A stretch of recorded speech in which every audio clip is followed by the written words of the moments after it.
Hey, what's up, YouTube? Welcome to the Beardful Beer Review channel. And tonight we're going to dive into a sour ale. I cannot wait to crack this open. This is from the Sour Room at Avondale here in Birmingham, Alabama. Churning out some awesome kettle sours that we've had. This is their first barrel aged blend number 1. You can see the bottle right here. Turn it over right there. I'll give you the details on what that says. Just a second. Before we get started, I want to talk to you about one of my good buddies on Instagram. His name at Hip Hopped, HIP_hopped. Got ready to leave my house today, and the mail lady rolled up and got out and tossed me a package. Was kind of shocked. Saw his label on it. We've done some trades back and forth, and I buy a lot of his shirts.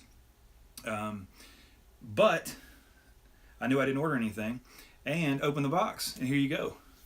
Got this sweet little glass, hop cone, some headphones on it on this side.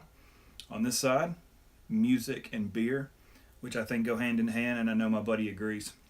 Anyway, if you don't follow this guy on Instagram, go follow him out. Again, he's at hiphopped, HIP_HOPPED. Dude is solid. His shirts are high quality. Absolutely excellent stuff. All right, so let's get into this beer, shall we? So what we have here is a sour ale with boysenberries, blackberries, and blueberries. 6% ABV, bottled 1/17/2017. This bad boy hit the shelf yesterday. Drove down and picked up 3 bottles, one for a friend, 2 for my wife and I. We're both big fans of sours, especially these barrel-aged things that hopefully are funky. And so the guy who brewed this is in one of our Facebook groups here in Birmingham, one of our craft beer groups, and I want to read you what he posted so you kind of get a full description of this beer. All right. Blend number 1 is our sour blonde ale, aged on boysenberries, blueberries, and blackberries for 11 months in French oak barrels. This lacto and Brett offering has a nice kick of sour with an array of funk. And I can only hope that that is true. My wife and I got into sours about a year ago, and she did not drink beer at all until we stumbled upon Westbrook Goza. We were at Paramount, which is a video game hangout / bar. Like they have pub food and stuff. And it was one of the beers I hadn't had no idea what I was getting into. Opened the can and was like, holy cow, you've got to try this. She fell in love with it, and from then on, we've tried as many sours as we can get our hands on. Our friends are bringing us back some stuff from Wicked Weed right now, and we've had quite a few of their sours. We've had some Jester King stuff, compliments of Scott, and I'm trying to think. Orpheus, Atalanta, Reserva, which is also compliments of Scott. Excuse me. Anyway, there's just been like sours dabbled in here and there, and if we see one we haven't had, we pick it up as much as we can. A lot of the Stillwater artisan ales, we grab those and drink them. We absolutely, like I said, we just love sours. They're usually so complex, especially these barrel-aged ones that are aged on fruit. And Brett gives it that farmhouse, kind of like just that farmhouse funk. And yeah, we just love this stuff. So I'm hoping that this beer meets expectations. I've already seen my buddies checking into it on Untappd, and I can't wait. So I know what their ratings are. A little bit of pressure on me, I guess, but we'll get to it. So I do want to say this, though. I searched high and low today to find boysenberries, and I cannot find them. My parents have blueberry bushes, so I got a bag of blueberries from them. I picked up some blackberries from the store and smelled those, chewed them up, tasted them really well. So hopefully I can pick out some of the flavors, which one's the strongest. I'm just going to assume that the flavor that I don't know is a boysenberry. I know it's a cross between basically like a raspberry, a loganberry, and a blackberry. So I am usually super stoked about any beer that is aged on blackberries. It's just part of my life living here in the South. Every year we actually have blackberry bushes that grow on the edge of our lot line here. And my son and I, we eat them like crazy just off the vine. So when you mix them into these beers, it's kind of like, I don't know. I just love them. All right, let's open this beer and get it into a glass.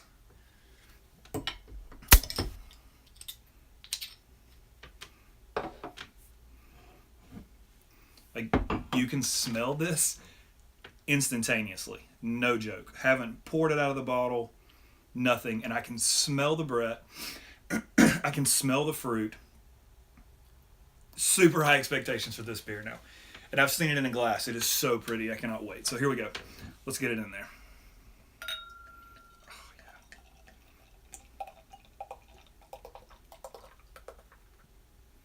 yeah. Look at that.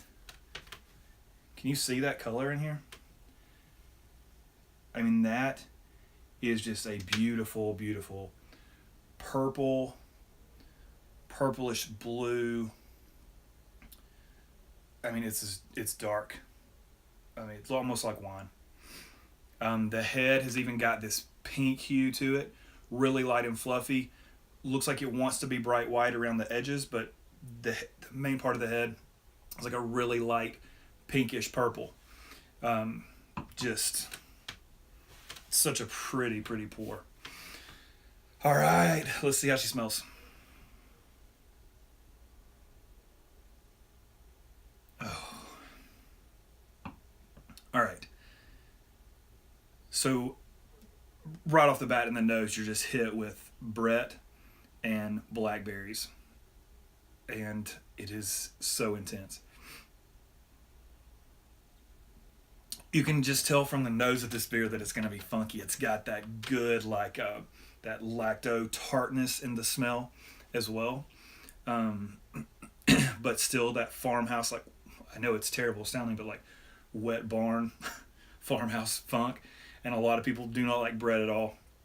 I think it's outstanding. Prairie Artisan does quite a few with the Brett, and man, I just eat them up. So let me see.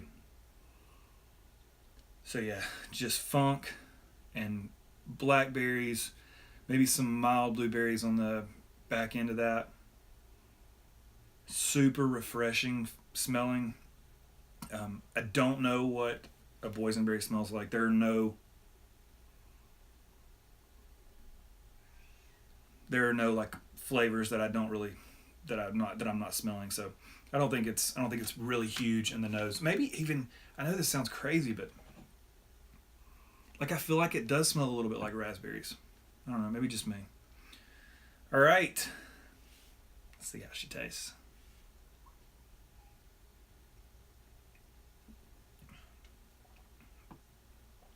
Yeah, that's amazing. Amazing. Oh, yeah. So right up front, big effervescent bubbles on the tip of your tongue, and then a ton of fruit. I mean, wow. Like, big blackberry up front. Like, you literally, I mean, I chewed one today earlier. Literally on the front of your tongue like you've chewed a blackberry. Washes over your tongue. A little bit of Brett. Just, the Brett comes through, but it's funky. You can tell that the lactose there. It's so tart and just funky sour. Oh, it's a beautiful beer. It really is. I'm so stoked that I have another bottle of this.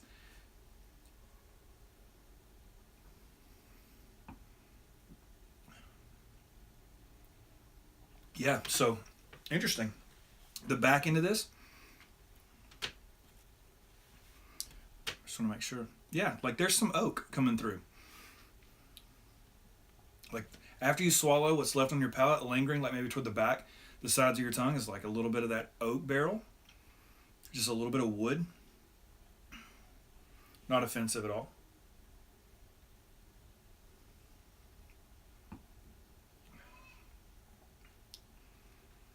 Yeah, it's weird. I don't think I picked up on any of the barrel in the nose, but it's definitely there in the mouth. The mouthful of this beer is, like I said, the front of the tongue is really effervescent and light, but the mouthfeel is kind of medium, and it's sticking everywhere, which is beautiful. It doesn't drop off quick at all. Like even now talking, there's these lingering fruit notes on the side of my tongue, just a little bit of oak as well.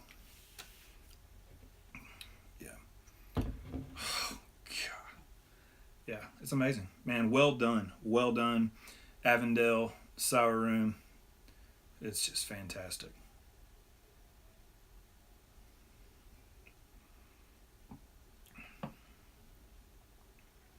Yeah.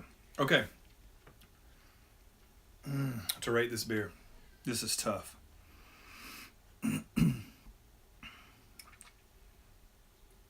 4.75. I'm comfortable with that. Yeah, very. 4.75, no doubt. This beer, if it were, I don't know. It's really, really good. I love it. You guys, I don't know if you're watching this from Birmingham. I'd get my tail down to the sour room, see if they had any bottles of this left. I think yesterday at closing they had 70 bottles. I don't know what they have right now, but they do have it on draft. This beer is fantastic, man. Um, so I do have a Wicked Weed Angel of Darkness that a buddy of mine brought back, which is basically the same bill. I think that maybe it has cherries in it though, and so I will be able to compare these two pretty close together. And I actually may hang on to a bottle of this and review it again in 6 months, just to see if the character changes at all. But man, amazing beer. If you can find this, get it, drink it. It's just fabulous. And I hate to just keep going on and on, so I'll let you guys go. Hey, you don't mind, like this video if you like it, somewhere down here, I guess, and subscribe. You don't have to set the alert, so I won't get bombarded every time I post a video.